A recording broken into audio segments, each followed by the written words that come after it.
Innovating Education Learning World in association with WISE, an initiative of Qatar Foundation.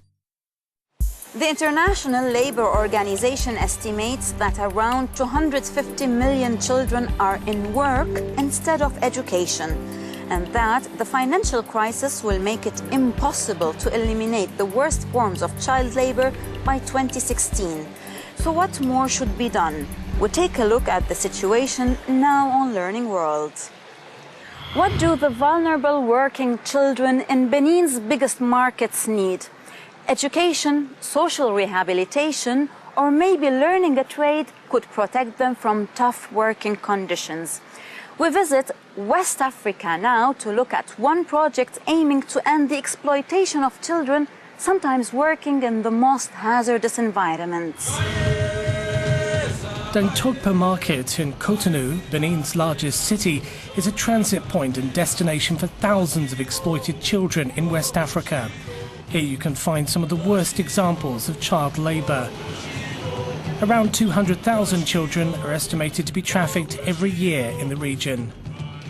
They work as housemaids, farm workers, miners, or as traders on markets like this one. Benin, one of the poorest countries in the world, continues to see child labour flourish.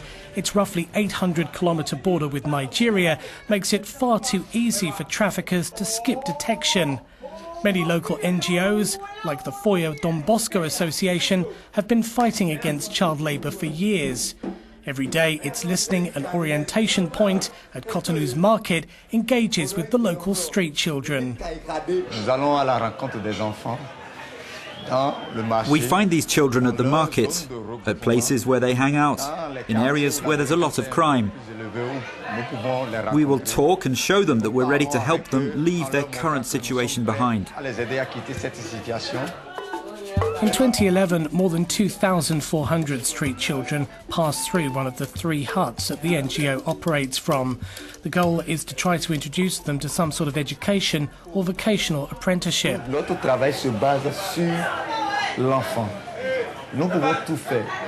All our work is based on the child's needs. We can take care of everything to help them out of their current situation. If they're not ready yet, they can always return to their current arrangement, where they will continue to be exploited. Everything we do is based on getting them into an apprenticeship program with a family or into a reception centre. Last year, around 50 children decided to learn a trade while still living around the market. One of them is 13-year-old Thierry, who works as an apprentice in a tailor's workshop.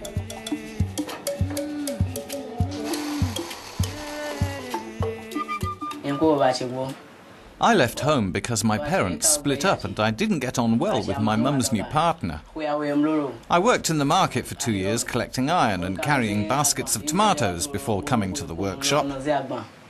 I would like to become a tailor. A big part of the social worker's responsibility is to raise awareness about children's rights among traders in the markets. Waidi Akani, who owns the workshop where Thierry works, is a big advocate of the apprenticeship programme. He was also a street child and knows that if these youngsters don't get an education, they'll probably turn to a life of crime. Thierry will receive a diploma once he finishes his training in 2 or 3 years' time, but hundreds of other local street children aren't so lucky. Despite the best efforts of various projects, the number of child workers in Benin is increasing, says the International Labour Organization. We met their technical specialist in Geneva to get an overview on the problem of child labour. Let's hear more from him now. Patrick Quinn is part of the ILO's campaign for the elimination of child labour. The programme aims to eradicate the worst forms of the modern-day slave trade by 2016. 215 million children around the world are working in child labour. And more than half of this number are involved in what we call the worst forms of child labour, work that is actually dangerous to children's health and development. Some 70 million children around the world are not in school. So there's a big global problem which needs to be addressed.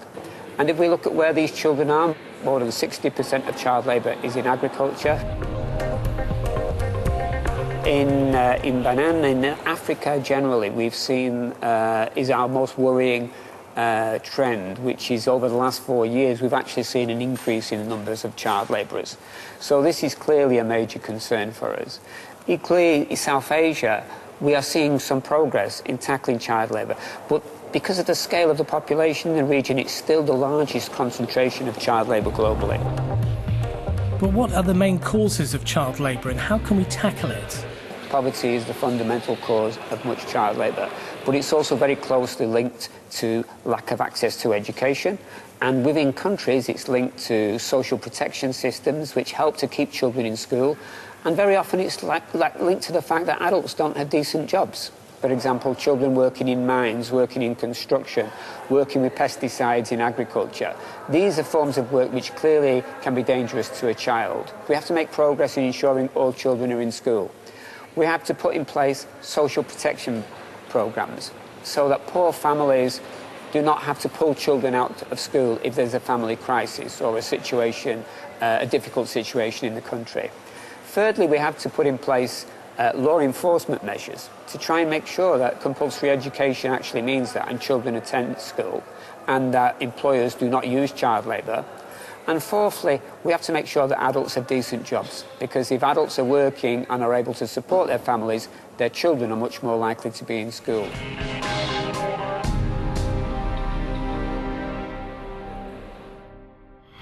And now we go to South Asia, which remains a child labour black spot to meet Suzai. Extraordinarily, he has beaten all the odds in order to become an advocate and charity worker helping abused children in India. I was nowhere, but now I'm here. Should it be the plan of God? Why should I undergo all these experiences? Why me? Born during the ethnic conflict in what was Burma, Suzai Raj escaped to a country that offered more promise. So I came to India with all the tears, with the unhappy situation in Burma with my family. So I started to working first in my life as a bricklayer, loading and unloading work. The sixth child in the family, Suzai Raj suffered terrible loss early on when 4 of his siblings died and he was left to support the others. Influenced by members of the Young Christian Workers Association, Suzai Raj began campaigning for the rights of unprotected workers like himself. But tragedy struck once again when his own 15-year-old son drowned.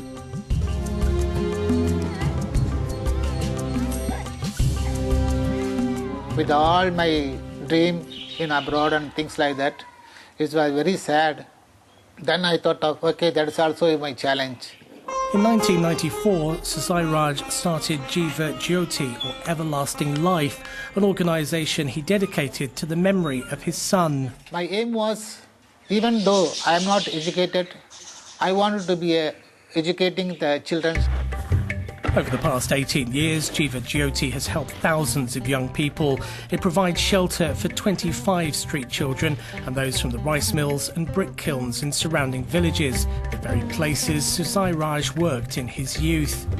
Jiva Jyoti also campaigns for workers' rights, especially against bonded labour, which is still prevalent in India despite being outlawed. Abuse is common within these confined walls, like the case of this teenage girl pregnant with her 3rd child, having lost her first during childbirth. These bonded labours are, most of them, maybe 90% of them is a tribal background, Kuravas, and they are working as a families, including the children. They are forced to work to support the family.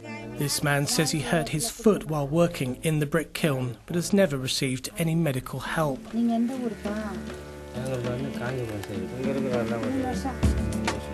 With no identity of their own, many labourers say they're treated like cattle, put to work for as long as they're fit, and then discarded. While most would give up in the face of tragedy, Suzai Raj decided to persevere to help other children regain their childhood, something he himself will never get back. My prayer always, I wanted to be a salt in the earth and the light in the world. Since 1995, around 5,000 children have received non-formal education. The majority then enrol at local schools. So, what is more has to be done to eliminate child labor? Share your ideas with us on our social media pages. We will be back next week as usual. Goodbye from me and the Learning World team. Learning World in association with WISE, an initiative of Qatar Foundation.